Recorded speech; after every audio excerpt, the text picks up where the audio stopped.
मेरा नाम सोना है। मेरी शादी 5 साल पहले हुई थी और मेरे पास रिंकी नाम की एक बेटी थी। मेरी बेटी बहुत प्यारी और मासूम थी। मेरी शादीशुदा जिंदगी मेरे पति के साथ बहुत अच्छी गुजर रही थी। मेरी शादी मेरे पति के साथ अरेंज मैरिज हुई थी। मेरे घर वालों ने बहुत ही धूमधाम के साथ मेरी शादी करवाई थी। आखिरकार मैं भी अपने माता पिता की इकलौती बेटी जो थी। मुझे ढेर सारा दान दहेज भी दिया था। मैं अपने पति के साथ भोपाल में शिफ्ट हो गई थी क्योंकि उनकी नौकरी वहीं पर थी।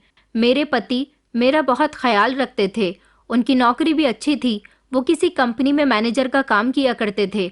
मेरे ससुराल वाले सारे ही लोग जयपुर में रहते थे। मैं एक हाउस वाइफ थी। शादी के 3 महीने बाद ही मुझे खबर मिली कि मैं माँ बनने वाली हूँ। इस खबर से मेरे पति खुशी के मारे झूम उठे थे।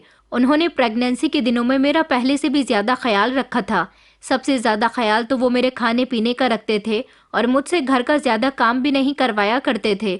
मुझसे कहते कि तुम आराम किया करो। सुबह वो जल्दी उठकर घर का थोड़ा बहुत काम कर दिया करते थे और ऑफिस से आकर भी रात को बाकी के काम किया करते थे। मैं अपने पति से बहुत खुश थी। मेरी जिंदगी उनके साथ बहुत अच्छी गुजर रही थी। फिर मैंने बेटी को जन्म दिया जिसका नाम हमने बड़े प्यार से रिंकी रखा था।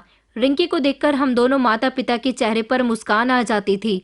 वही तो हमारी जिंदगी जीने का असल मकसद थी। उसको देखकर हम दोनों जीते थे और उसकी छोटी छोटी किलकारियों पर खुश हुआ करते थे। वो जब खिलखिलाकर हंसती थी तो ऐसा लगता था जैसे हमारे घर में खुशियों की बहार आ गई है, और वो जब रोया करती थी तो उसके रोने की आवाज से पूरा घर गूंज उठता था। हम दोनों पति पत्नी उसकी छोटी सी तकलीफ पर भी तड़प उठते थे। मेरी बेटी से सबसे ज्यादा प्यार मेरे पति करते थे। उन्होंने कभी मेरी बेटी की आंख में आंसू नहीं आने दिया था। मेरी बेटी उनके सामने 6 महीने की हो गई थी। हम उसकी परवरिश बहुत अच्छे से कर रहे थे। मेरे पति हर दूसरे तीसरे दिन अपनी बेटी के लिए कभी नए कपड़े, कभी जूते, तो कभी उसके लिए खिलौने लेकर आया करते थे। हमारे इस छोटे से परिवार में बेहद खुशियां थीं। फिर एक समय ऐसा आया जब न जाने किसकी हमारी खुशियों को नजर लग गई थी और हमारा पूरा परिवार ही उजड़कर रह गया। एक एक करके बर्बादियों ने मेरे घर की चौखट को लांग लिया था। वक्त और हालात सुधरने में कई साल लग गए, लेकिन मुझे नहीं पता था कि मेरी यह खुशियों भरी जिंदगी सिर्फ चंद सालों की है। जैसे ही मेरी बेटी 9 महीने की हुई तो उसके पिता अचानक हार्ट अटैक आने की वजह से इस दुनिया को छोड़कर चले गए। मेरे पति बिल्कुल सेहतमंद थे। उन्हें कोई बीमारी नहीं थी। शायद लोगों की नज़र हमारे परिवार को लग गई थी। मेरे पति को लग गई थी एक ऐसी नज़र जो मेरे पूरे परिवार को खा गई। जिसने मेरी बेटी के सर से पिता का साया छीन लिया तो मुझे विधवा औरत का रूप दे दिया था। मेरे पति की मौत पर मैं बिलख बिलख कर रो रही थी। मेरी बेटी जो कि अभी मासूम थी, उसे तो ये भी नहीं पता था कि उसका पिता इस दुनिया से जा चुका है। उसे दिन रात अपने पिता के साथ खेलने की आदत हो गई थी। उनकी गोद की आदत हो गई थी। उनकी आवाज की आदत हो गई थी।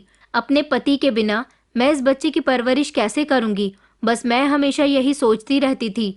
मेरे पति के बिना मेरी जिंदगी बहुत कठिन थी।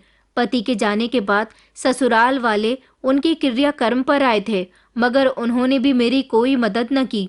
वो लोग अपने बेटे के मरने के बाद मुझसे सारे संबंध खत्म कर गए। मुझे और मेरी बेटी को अपने साथ भी नहीं लेकर गए। मेरे मायके में तो मेरा कोई नहीं था। मेरे भैया भाभी थे, उनके पास मैं जाना नहीं चाहती थी। मैंने सोच लिया था कि मैं किसी की जिंदगी में दखल अंदाजी नहीं करूंगी, किसी को अपनी वजह से परेशान नहीं करूंगी। मैं अपनी बेटी के साथ यहाँ अकेली रह सकती हूँ, अपनी बेटी की अकेली भी परवरिश कर सकती हूँ। ऐसा कहना मेरे लिए आसान था, लेकिन करना बहुत मुश्किल था। मुझे नहीं पता था कि मैं किस तरह से अपनी बेटी की अकेले परवरिश कर सकूंगी, मगर मेरे सारे ही रिश्तेदार मुझे अकेला छोड़कर चले गए थे। किसी ने मुझे 1 रुपये का भी सहारा न दिया था। मेरे पति के क्रियाकर्म के बाद सब लोग मेरे घर से ऐसे गए कि किसी ने पलटकर दोबारा ना तो मुझे देखा और ना ही मेरी बेटी को। ऐसी हालत में मैं अपने रिश्तेदारों से कैसे उम्मीद रख सकती थी? मेरे पति की माँ, जिनको अच्छे से पता था कि उनका बेटा उनकी पोती से कितनी मोहब्बत करता है, वो मुझे अपने घर में जगह ना देती, मगर मेरी बेटी के सहारे तो हमें अपने घर बुला ही लेती। लेकिन कहते हैं ना कि इस दुनिया में कोई आपका नहीं होता, आपको अपने लिए खुद ही रास्ते निकालने पड़ते हैं। मेरे पास अपने पति के इस घर के अलावा और कुछ भी नहीं था। मैं सबके जाने के बाद अकेली रह गई थी, लेकिन मेरी बेटी थी जो मेरा साथ दिया करती थी। उसको मैंने बड़ी मुश्किल से पाला था। हर समय हर दिन मुझे अपने पति की याद सताया करती थी। मैं सोचती थी कि मैं क्या करूं, किस तरह से जिंदगी आगे बढ़ेगी। मेरे पति के जो थोड़े बहुत पैसे मेरे पास रखे हुए थे, उनसे मैं कब तक गुजारा कर सकती थी। लगभग 6-7 महीने तो मेरे पति के दिए हुए पैसों से और घर में मौजूद राशन से गुजर गए थे। लेकिन इतनी महंगाई के समय में आखिर मैं कब तक एडजस्ट कर सकती थी। मुझे कुछ न कुछ तो करना था। मगर मेरी बेटी अभी सिर्फ 1.5 साल की ही तो हुई थी। इतनी छोटी बच्ची को ले जाकर मैं नौकरी कैसे कर सकती थी। मैंने फैसला कर लिया था कि चाहे जो हो जाए, नौकरी तो मुझे करनी ही पड़ेगी, अपनी इस बेटी की खातिर और अपनी आगे की जिंदगी की खातिर। मुझे अपनी बेटी का बहुत ख्याल रखना है। ये मेरे पति की मेरे पास आखिरी निशानी है। मेरी बेटी मेरी परछाई थी। जब मेरा जन्म हुआ था, तब से ही मेरी कलाई पर एक काले रंग का तिल मौजूद है। बिल्कुल ऐसा ही एक तिल मेरी बेटी की कलाई पर भी मौजूद है, जिससे ये बात साफ साबित होती थी कि रिंकी मेरी बेटी है। मैं मन ही मन खुश होती रहती थी। मैंने आसपास लोगों के घरों में काम करना शुरू कर दिया था। मैं घर के सारे काम बहुत फुर्ती से किया करती थी, इसलिए अपनी बेटी को अपने साथ ले जाती थी और जल्दी जल्दी जिसके घर में जो काम होता उसे कर लिया करती थी। वो लोग मुझे काम के मुताबिक पैसे दे दिया करते थे। इस तरह मैंने कई घर लगा लिए थे जहां मैं साफ सफाई करने जाती थी। सब लोगों के घरों की अलग अलग टाइमिंग थी। मुझे पैसों के साथ साथ बचा कुचा खाना भी मिल जाया करता था और कुछ लोग मुझ पर और मेरी बेटी पर तरस खाकर हमें अपने पुराने कपड़े भी दे दिया करते थे। मैं अपनी किस्मत पर बहुत रोती थी कि मैं अपने पति के होते हुए कितनी ऐशो आराम की जिंदगी गुजार रही थी। मेरी बेटी, जिसकी छोटी सी मुस्कान पर मेरा पति खुश हो जाता था और अपनी बेटी के लिए ना जाने कितना ढेर सारा सामान लेकर आया करता था। लेकिन अब वक्त और हालात ऐसे आ गए थे कि हमें लोगों से मांग मांग कर खाना पड़ रहा था और अपनी बेटी को मुझे दूसरों के बच्चों की उतरन पहनानी पड़ रही थी। वो समय बहुत कठिन था, लेकिन जैसे तैसे गुजर गया था। जैसे जैसे वक्त गुजरता जा रहा था, मेरी बेटी बड़ी होती जा रही थी। मेरी बेटी को देखकर सब लोग उसे प्यार किया करते थे, क्योंकि वो बहुत क्यूट थी। मेरी बेटी रिंकी बहुत ही सब्र वाली थी। मैं काम में लगी होती तो वो खामोशी से एक तरफ बैठी रहती थी। मेरी बेटी धीरे धीरे बड़ी होती जा रही थी। मैंने सोचा कि अब मुझे अपनी बेटी का एडमिशन स्कूल में करवाना चाहिए, लेकिन मेरे पास इतने पैसे नहीं थे। एडमिशन में तो बहुत ज़्यादा पैसे लगते हैं, महीने की फीस इतनी नहीं होती। मैंने सोच लिया था कि मैं दिन रात नौकरानी का काम करूंगी और अपनी बेटी के लिए पैसे जमा करूंगी। मुझे कुछ भी करके उसे अच्छी शिक्षा दिलानी है। मैं उसे कामयाब बनाना चाहती हूँ, लेकिन एडमिशन के पैसे कहाँ से आएंगे? मैं यही सोच रही थी, तभी अचानक मेरी नज़र मेरे हाथ में पहनी उस छोटी सी अंगूठी पर गई जो मेरे पति ने मुझे हमारी शादी की पहली एनिवर्सरी पर गिफ्ट की थी। मैं अपने पति की दी गई कोई भी निशानी बेचना तो नहीं चाहती थी, लेकिन रिंकी भी तो मेरे पति की निशानी थी। उसके लिए मुझे इस अंगूठी को बेचना पड़ा था। मैंने ये अंगूठी बेच दी और अपनी बेटी का स्कूल में एडमिशन करवा दिया था। अभी वो बहुत छोटी थी, लगभग 3.5 साल की हो चुकी थी। उसका एडमिशन प्ले स्कूल में हुआ था। मैं छोटे छोटे बच्चों को स्कूल जाता हुआ देखती थी तो मुझे बहुत खुशी होती थी। अब मेरी बेटी भी स्कूल जाने लगी थी तो मुझे डबल खुशी होने लगी थी और मेरी आंखों में आंसू आ गए थे। मैं यही सोच रही थी कि आज इसके पापा जिंदा होते तो इसको देखकर कितना खुश होते। लेकिन मैंने सोच लिया था कि मैं अपने पति का कोई भी सपना अधूरा नहीं छोड़ूंगी। मुझसे जितना हो सकेगा मैं अपनी बेटी के लिए करूंगी। जब मेरे पति जिंदा थे तो हम दोनों अकेले में बैठकर अपनी बेटी के फ्यूचर के बारे में सोचते रहते थे। इसलिए मुझे सब कुछ अच्छे से याद था कि मेरे पति अपनी बेटी के बारे में क्या क्या कहा करते थे। रिंकी मेरे दिल का सुकून, मेरे अकेलेपन का साथी और मेरे पति की आखिरी निशानी थी, जिसे मैं बहुत संभाल कर अपनी जिंदगी में शामिल किए हुई थी। मेरी बेटी में मेरी जान बसती थी। मैं खुद उसे सुबह के समय स्कूल छोड़ने के लिए जाया करती थी और दोपहर के समय भी लेने जाती थी। मेरी बेटी पढ़ाई में बहुत अच्छी चल रही थी। उसकी स्कूल टीचर भी उसकी तारीफ करती थी। अभी वो छोटी थी और प्रे नर्सरी में उसका एडमिशन हुआ था, इसलिए अभी उसकी स्कूल यूनिफॉर्म नहीं थी। मैं बड़ी मेहनत और लगन के साथ अपनी बेटी को स्कूल भेज रही थी। हर महीने उसकी फीस जमा करवाती थी। सारा दिन नौकरानी की तरह लोगों के घरों में काम करती थी और रात के समय अपनी बेटी को ट्यूशन भी पढ़ाया करती थी। वो अपने नन्हे नन्हे कदमों से मेरे घर में इधर उधर खेलती रहती थी। मेरी जिंदगी कठिन थी, मगर अपनी बेटी को देखकर और उसके चेहरे की मुस्कान को देखकर मैं सारी कठिनाइयों को भूल जाती थी। कुछ दिन इसी तरह से गुजर गए थे। वो सोमवार का दिन था जब मेरी बेटी सुबह अपने बिस्तर से जाग नहीं रही थी और कहती थी कि मम्मी, आज मुझे स्कूल नहीं जाना।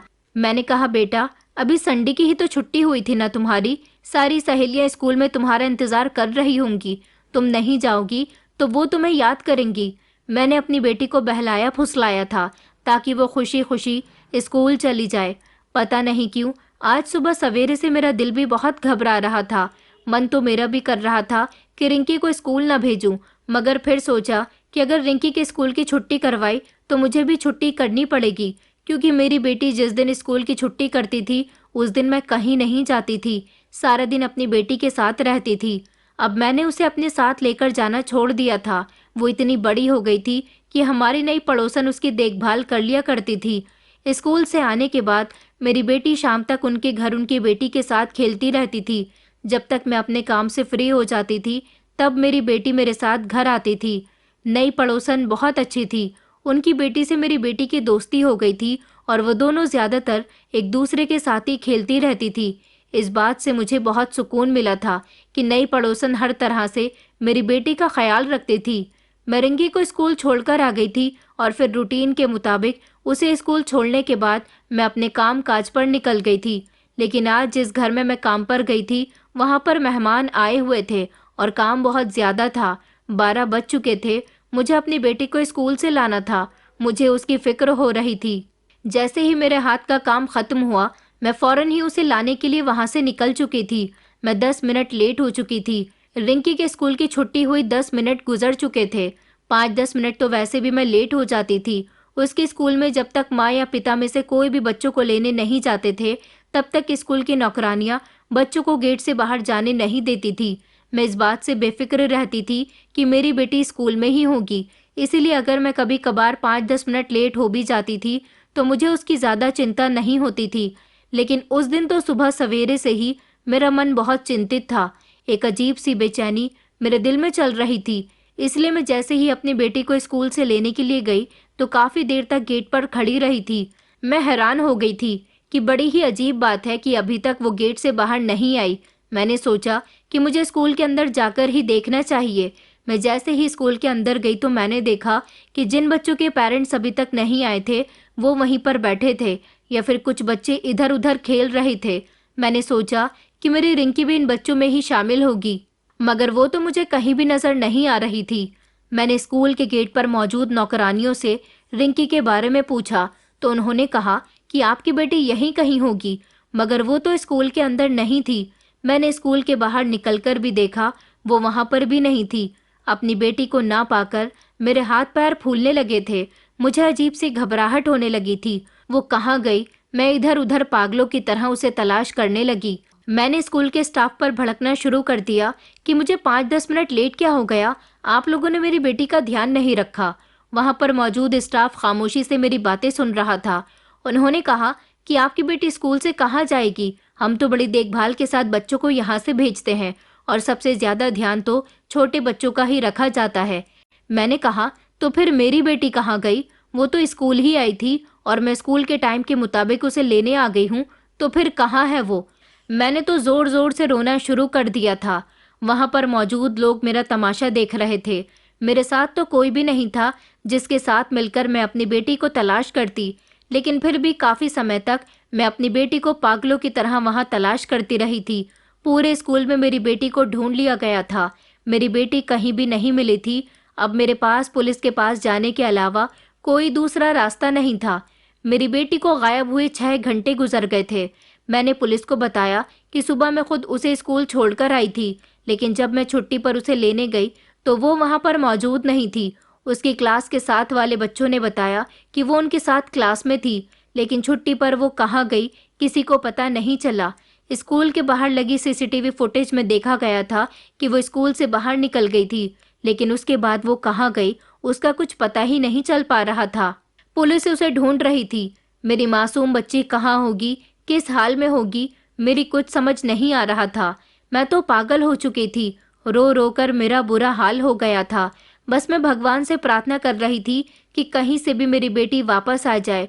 मुझे उसकी बहुत चिंता हो रही है। पता नहीं वो खुद कहीं चली गई है या फिर किसी ने उसे किडनैप कर लिया। भगवान जाने मेरी बेटी के साथ क्या हो रहा है। ऊपर वाला मेरी रिंकी की रक्षा करे।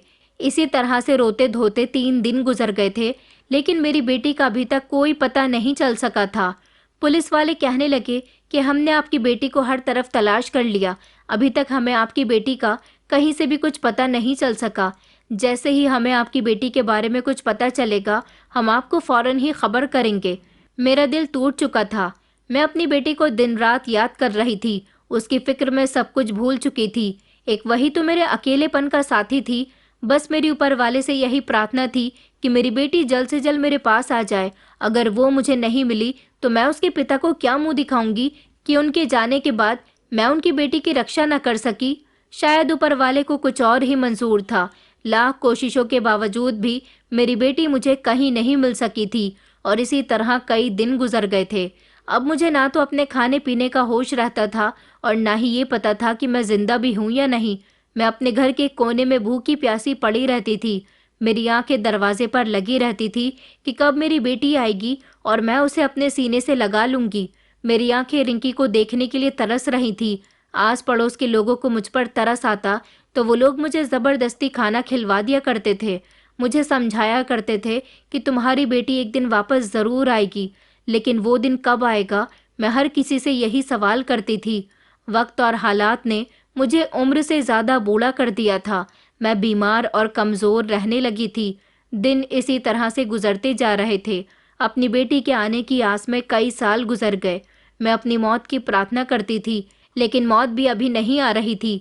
मैं उस दिन के लिए तड़प रही थी जिस दिन मेरी बेटी मुझे मिलेगी, लेकिन अब तो मुझे ऐसा लगता था कि ना जाने वो कहाँ चली गई। इतना समय गुजर चुका है, वो अब जिंदा भी होगी या नहीं। जिंदगी और मौत ऊपर वाले के हाथ में है। मैं एक जिंदा लाश बनकर अपनी जिंदगी गुजार रही थी। एक औरत के लिए अकेलेपन का दुख क्या होता है, ये सिर्फ वही जानती है। पहले मेरा पति मुझे इस दुनिया से छोड़कर चला गया। जैसे तैसे मैं अपनी बेटी की परवरिश कर रही थी, तो वो भी ना जाने कहाँ चली गई। मैं अपनी बेटी के खिलौने, कपड़े और उसके सामान को देख देख कर रोती रहती थी। उसके खिलौने को अपने सीने से लगाकर रखती थी। उसके कपड़ों को और उसके छोटे मोटे सामान को मैंने बहुत संभाल कर रखा हुआ था। उसके सामान को देखकर मुझे ऐसा लगता है जैसे मेरे सामने मेरी बेटी खड़ी हुई है। लोग मुझे समझाया करते थे कि तुम कब तक इस तरह से जिंदगी गुजारोगी। अपनी बेटी को भूल जाओ, वो जहाँ भी होगी ऊपर वाला उसकी रक्षा कर रहा होगा। अब तुम अपने आप को नुकसान पहुंचाओगी तो कैसे चलेगा। लेकिन मैं तो बस यही सोचकर रोती थी कि कहीं मेरी रिंकी किसी परेशानी में ना हो, कहीं फंसी हो। वो मासूम है, छोटी है। वो बच्ची तो अभी ज्यादा कुछ जानती भी नहीं थी। मैं उसके स्कूल भी कई बार गई थी कि जिस तरह से वो स्कूल से निकली थी, इसी तरह से वापस भी आ जाए तो मैं फौरन ही अपनी बेटी को अपने घर ले आऊंगी। लेकिन स्कूल जाने का भी कोई फायदा नहीं हुआ। पुलिस के पास भी रोज जाया करती थी। पुलिस वाले भी यही कहकर मुझे वापस भेज दिया करते थे कि जैसे ही हमें कुछ पता चलेगा हम आपको ज़रूर बताएंगे। मगर मेरी बेटी का कुछ पता न चल सका और अब मैंने आस छोड़ दी थी कि रिंकी मुझे कभी मिलेगी। मैं सारा दिन अपने घर में अकेली रहती थी। अपनी बेटी के कपड़ों और उसके खेल खिलौनों से बातें करती रहती थी। मुझे ऐसा लगता था जैसे रिंकी मेरे पास ही घर में मौजूद है। मैं रात को सो जाती तो मुझे उसकी आवाज़ें सुनाई देती थी, लेकिन ऐसे कब तक चल सकता था। अब मुझे अकेलापन काट खाने लगा था। इसलिए मैंने फैसला किया कि मैं जैसे लोगों के घरों में पहले काम किया करती थी, ऐसे ही काम करने चली जाया करूंगी, ताकि मेरा दिन तो जैसे तैसे गुजर जाएगा। मुझे ज़्यादा अकेलापन महसूस नहीं होगा। पता नहीं मेरी ज़िंदगी कब तक की है, लेकिन जितनी भी है उसे मैं इस तरह से बर्बाद न करूं। यही सोचकर मैंने कई सालों तक फिर से लोगों के घरों में काम किया था, लेकिन हर दिन मेरे दिल में अपनी बेटी की याद उसी तरह से बसी हुई थी। इसी तरह लगभग 17 साल गुजर गए थे। मेरी उम्र भी अब काफ़ी हो गई थी। लोगों के यहाँ काम करके, उनके दिए हुए कपड़े पहनकर और उनका दिया हुआ खाना खाकर मेरी ज़िंदगी का इतना हिस्सा कट चुका था। अब सोचा था कि थोड़ी ज़िंदगी और बची हुई है, क्या पता मैं किस दिन इस दुनिया से चली जाऊं। शरीर में बेहद कमज़ोरी थी। बुढ़ापे ने मुझे घेर लिया था। कहते हैं कि उन लोगों पर बुढ़ापा थोड़ी देर से आता है जिनका दिल खुशियों से भरा हुआ होता है, लेकिन जिनका दिल दुखों से भरा हुआ होता है उनकी उम्र से पहले ही बुढ़ापा उन पर आ जाता है। मेरे साथ भी कुछ ऐसा ही हुआ था। मेरी उम्र से पहले मुझ पर बुढ़ापा आ गया था। जिसने मुझे बेहद कमज़ोर कर दिया था। मैं लाचार हो चुकी थी, लेकिन फिर भी अपनी ज़िंदगी गुजारने के लिए जितना हो सकता उतना कर रही थी। एक दिन मुझे एक नए घर में काम मिला था। यहाँ पर मुझे सिर्फ झाड़ू बर्तन करने के लिए ही बुलाया गया था। मैं उनके घर ज़्यादातर शाम के टाइम में ही जाया करती थी। इस घर की मालकिन बहुत अच्छी थी। उनके 3 बेटे थे और 3 ही बहुएं भी थी। मालकिन की आदत बहुत अच्छी थी। एक दिन मैं सफाई लगा रही थी, जब मालकिन कहने लगी कि सोना, मुझे ऐसा लग रहा है जैसे आज तुम्हारी तबीयत ठीक नहीं है। अगर तुम चाहो तो मैं तुम्हें पैसे दे दूंगी, तुम दवाई ले आना। मैंने कहा, मालकिन, मेरी तबीयत बिल्कुल ठीक है। दरअसल गम और सदमों ने मुझे निढाल कर दिया है। उन्होंने कहा, अच्छा ठीक है, मुझे तुमसे कहना था कि आज तुम जल्दी घर मत जाना। आज मेरे बड़े बेटे के दोस्त खाने पर आ रहे हैं। दरअसल उसके दोस्त की नई नई शादी हुई है, इसलिए उसने अपने दोस्त और उसकी पत्नी को खाने पर इनवाइट किया है। खाना तो शेफ बना देंगे, लेकिन बाकी कामों के लिए मुझे तुम्हारी ज़रूरत पड़ेगी। मैंने मालकिन से कहा था कि मालकिन, मैं देर से चली जाऊंगी। मालकिन को मेरे हाथ का काम बहुत पसंद आता था। वो मेरी बहुत फिक्र भी करती थी। मुझे लगा कि यहाँ काम करना बिल्कुल ठीक है। मैं ज़्यादातर अपने काम में लगी रहती थी और जब तक जाती तो बाहर दरवाजे के पास आकर एक कोने से लेकर बैठ जाती थी। इस घर में ज़्यादा नौकर नहीं थे, बहुत कम ही नौकरानियाँ थीं। घर भी ज़्यादा बड़ा नहीं था, इसलिए मुझे यहाँ काम करने में किसी तरह की परेशानी का सामना नहीं करना पड़ता था। मालकिन की तीनों बहुएं भी बहुत अच्छी थी। वो ज़्यादातर अपने काम से काम रखती थी, लेकिन जब उनका सामना मुझसे होता तो वो कभी कभी मुझे थोड़े बहुत पैसे दे दिया करती थी। उस दिन मैं मालकिन के यहाँ रात तक रुक गई थी। शेफ ने खाना भी बना दिया था। घर की साफ सफाई भी अच्छे से हो गई थी, लेकिन मेहमान अभी तक नहीं आए थे। रात के 9 बज चुके थे। मैंने मालकिन से कहा, मालकिन, क्या हुआ, मेहमान अभी तक नहीं आए, मुझे घर भी जाना है। मालकिन कहने लगी कि रुको, मैं भी अपने बेटे से पूछकर बताती हूँ। जब उन्होंने अपने बेटे से बात की तो वो अफसोस के साथ आकर कहने लगी कि माफ़ करना सोना, आज मेहमान नहीं आ रहे। तुम चाहो तो अभी और इसी समय अपने घर जा सकती हो। दरअसल उन लोगों के यहाँ कोई इमरजेंसी आ गई है, वो शायद कल या परसों आएंगे। मुझे तुम्हारी ज़रूरत होगी तो मैं तुम्हें कल या परसों रोक लूँगी। मैंने मालकिन से कहा कि अच्छा ठीक है मालकिन, तो फिर मैं अपने घर चलती हूँ। वहाँ का सारा काम निपटाकर मैं अपने घर के लिए रवाना हो गई थी। अगले दिन जब मैं मालकिन के यहाँ दोबारा से काम पर गई तो मैंने उनसे पूछा कि मालकिन, आज आपके मेहमान आएंगे या नहीं। उन्होंने कहा कि हाँ, आज तो ज़रूर आएंगे। नितिन ने उनसे फ़ोन करके पूछ लिया है। दरअसल अचानक उसके दोस्त की माँ की तबीयत बिगड़ गई थी, इसलिए उन्हें हमारे घर का कैंसिल करना पड़ा। मैंने उनकी बात सुनकर हाँ में सर हिला दिया था और फिर मैं अपने काम में बिजी हो गई। अचानक मालकिन काम करते करते पूछने लगी कि कल रात तुम्हें यहाँ देर हो गई थी, तुम्हारे बच्चे तुम्हारा इंतज़ार कर रहे होंगे ना। उनकी बात पर मेरी आंखें नम हो गई थी। मैंने कहा, मालकिन, मेरे बच्चे नहीं हैं, मुझे कल देर तो हो गई थी, सारा दिन मैं काम करके थक जाती हूँ, इसलिए रात को जल्दी घर जाकर आराम करती हूँ। मैं अपनी ज़िंदगी से थक चुकी हूँ, इसलिए आराम करने का समय तलाश करती रहती हूँ। मेरी बात पर उन्होंने कहा कि तुम्हारे बच्चे नहीं हैं, फिर तुम्हारा पति। मैंने कहा कि मेरा इस दुनिया में कोई नहीं है। मेरा पति तो कई सालों पहले मुझे इस दुनिया से छोड़कर चला गया। ऊपर वाले ने एक बेटी दी थी, जिसको देख देख कर मैं जीती थी, मुस्कुराया करती थी, लेकिन एक दिन उसे भी मुझसे छीन लिया गया।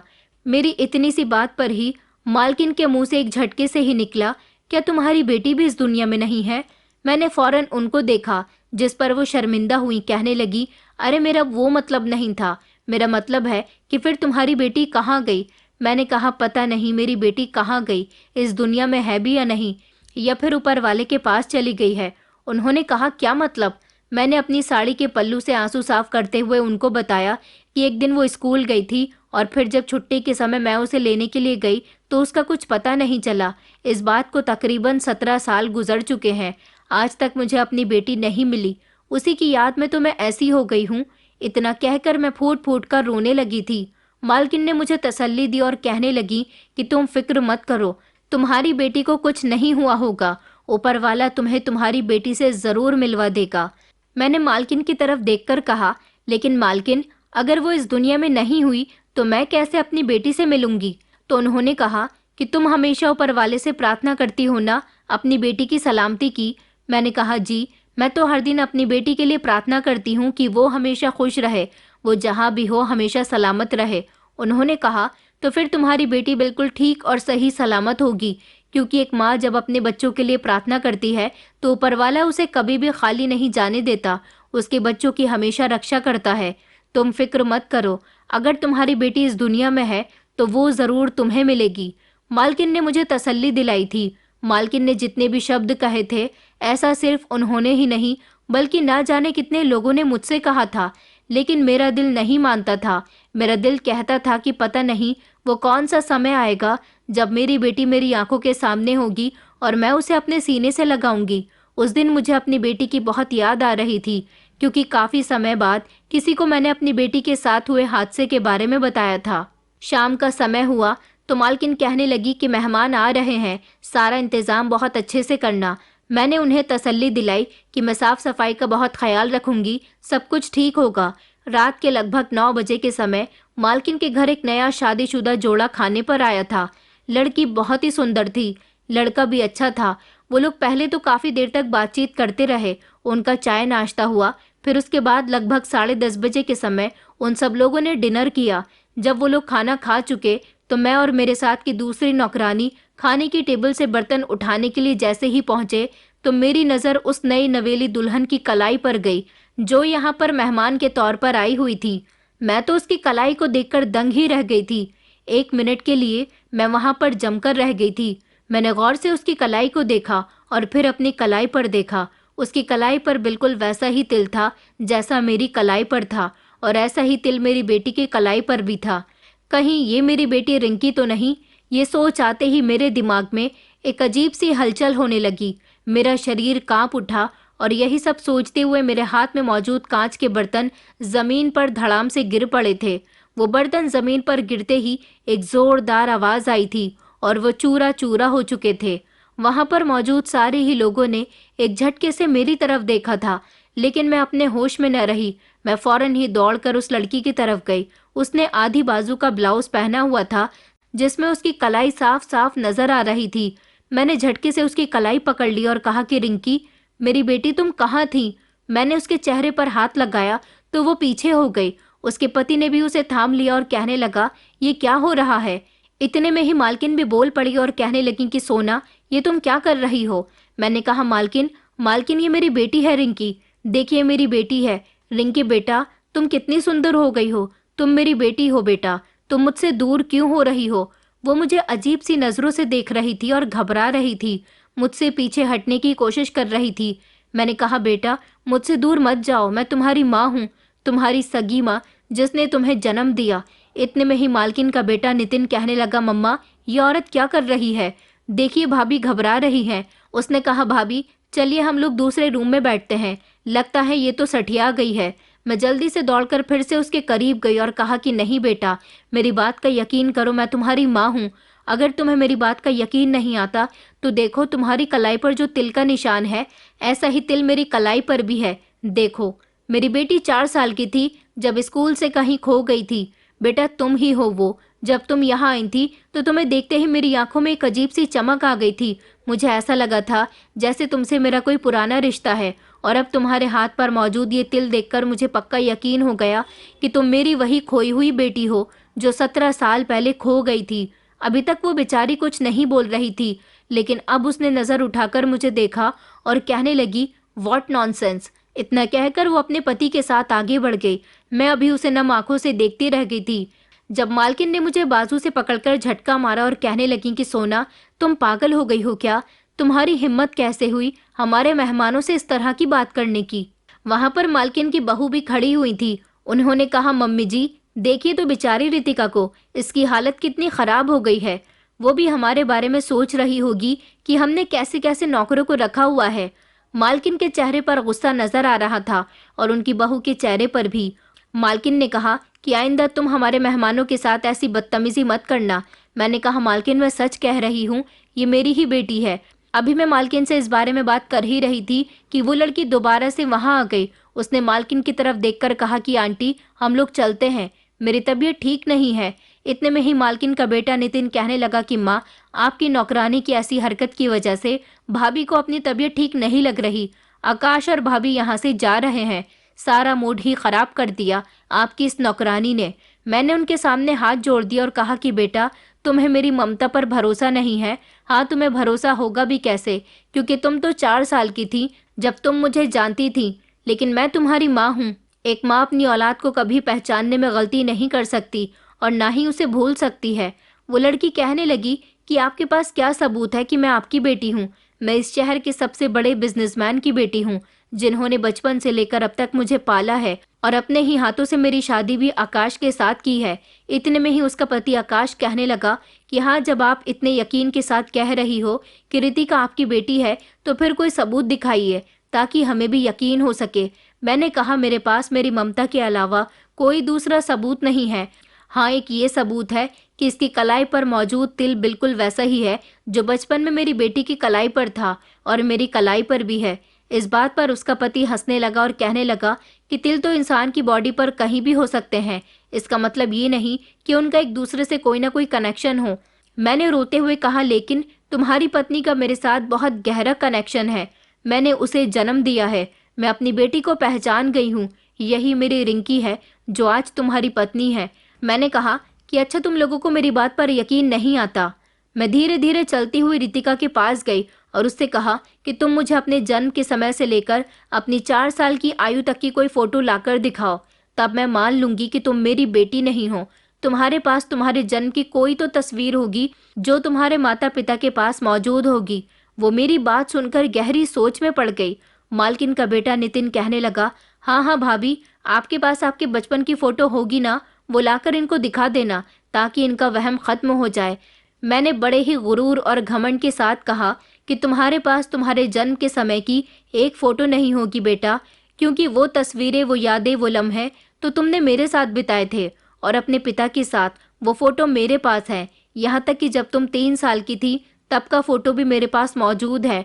उसने कहा कि अच्छा ठीक है, मैं इस बारे में अपने पेरेंट्स से बात करूंगी और आपको अपने जन्म का फोटो लाकर दिखाऊंगी जो मेरे पेरेंट्स के साथ होगा। मैंने कहा, हाँ बेटा ठीक है, तुम मुझे लाकर दिखा देना, मगर याद रखना कि तुम मेरी ही बेटी हो। उस दिन तो वो वहां से चली गई थी। मालकिन के घर में मैं काम कर रही थी, लेकिन कोई भी मुझसे ढंग से बात नहीं कर रहा था। सबको यही लग रहा था कि मैं झूठ बोल रही हूँ और मैंने उनके घर आए मेहमानों की बेइज्जती की है। 2-3 दिन के बाद रितिका की तरफ से मुझे कोई खबर नहीं मिली, तो मैं उसके घर का पता पूछते हुए खुद ही उसकी ससुराल चली गई थी। मैं नितिन साहब के पैरों में गिर गई और उनसे रो रो कर कहने लगी कि एक बार ये बात क्लियर हो जाए कि रितिका मेरी बेटी नहीं है, तो मैं खुद यहाँ से काम छोड़कर चली जाऊंगी और फिर कभी दोबारा आप लोगों को मेरी शक्ल देखने को भी नहीं मिलेगी। मालकिन को मुझ पर तरस आ गया। उन्होंने कहा, बेटा एक बार इसको रितिका से मिलवा दो। मैं नितिन साहब के साथ रितिका की ससुराल चली गई थी, जो सिर्फ बाकी लोगों के लिए रितिका थी मगर मेरी रिंकी थी। जब मैं वहां गई तो मैंने देखा कि वो अपनी जिंदगी बड़े ऐशो आराम के साथ गुजार रही है। उसका घर बहुत बड़ा था। नितिन साहब ने अपने दोस्त से इस बारे में बात की और फिर रितिका को बुलाया गया। मैंने कहा, बेटा तुमने मुझे तुम्हारे माता पिता के साथ अपने बचपन की तस्वीरें नहीं दिखाई। मेरी बात सुनकर वो घबरा गई और कहने लगी कि आप थोड़ी देर इंतजार कीजिए, मैं अपने मम्मी पापा को यहाँ बुला लेती हूँ। थोड़ी देर इंतजार करने के बाद उसके माता पिता वहां आ गए थे।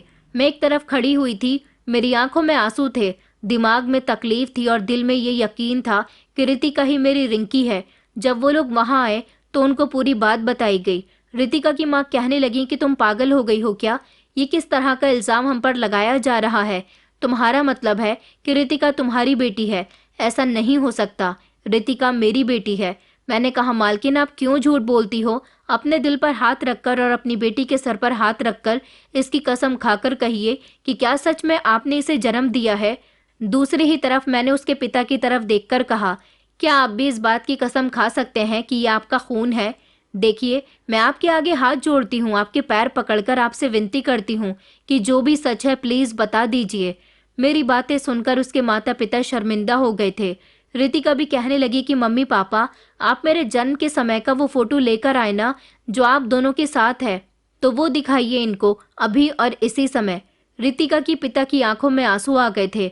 उन्होंने मेरे आगे हाथ जोड़े और कहने लगे कि बहन जी मुझे माफ कर दो, और अपनी बेटी की तरफ देखकर कहने लगे कि बेटा मेरे पास तुम्हारे बचपन का कोई फोटो नहीं है, क्योंकि ये जो कुछ भी कह रही है वो सब सच है। ये सब सुनकर वहां पर मौजूद सारे ही लोग दंग रह गए थे। जबकि मैं खुशी से फूली नहीं समा रही थी। मैंने कहा, इसका मतलब सच में रितिका मेरी बेटी है? उन्होंने कहा कि हाँ, वो शायद आपकी ही बेटी है। वो कहने लगी, दरअसल 17 साल पहले रितिका मुझे कंधे पर बैग डाले और गले में आईडी कार्ड पहने हुए स्कूल के आगे वाली सड़क पर मिली थी। शायद वो स्कूल के बच्चों के साथ स्कूल से बाहर निकल आई थी, जिस पर उसे किसी ने देखा नहीं था। लेकिन वो मेरी गाड़ी के आगे आने से अचानक बच गई। मैंने उसे संभाल लिया और उससे पूछा कि बेटा, तुम कहाँ जा रही हो? शायद उसे स्कूल के बाहर खिलौनों का ठेला दिखाई दे गया था। वो खिलौने खरीदना चाहती थी। मैंने उसे खिलौने दिलवाए, क्योंकि हम दोनों पति पत्नी के पास कोई औलाद नहीं थी। ऊपर वाले का दिया हमारे पास सब कुछ था। अगर कुछ नहीं था तो वो थी संतान। आपकी बेटी मासूम थी, उसे कुछ नहीं पता था। उसे मैंने खिलौने दिलवाए तो वो बहुत खुश हो गई। मैंने आसपास देखा तो मुझे कोई दिखाई नहीं दिया, और आपकी बेटी भी कुछ नहीं बता रही थी। उसने सिर्फ मुझे अपना नाम बताया था कि उसका नाम रिंकी है। उसके अलावा उसे कुछ भी नहीं पता था। मैंने सोचा ये बच्ची गुम हो गई है।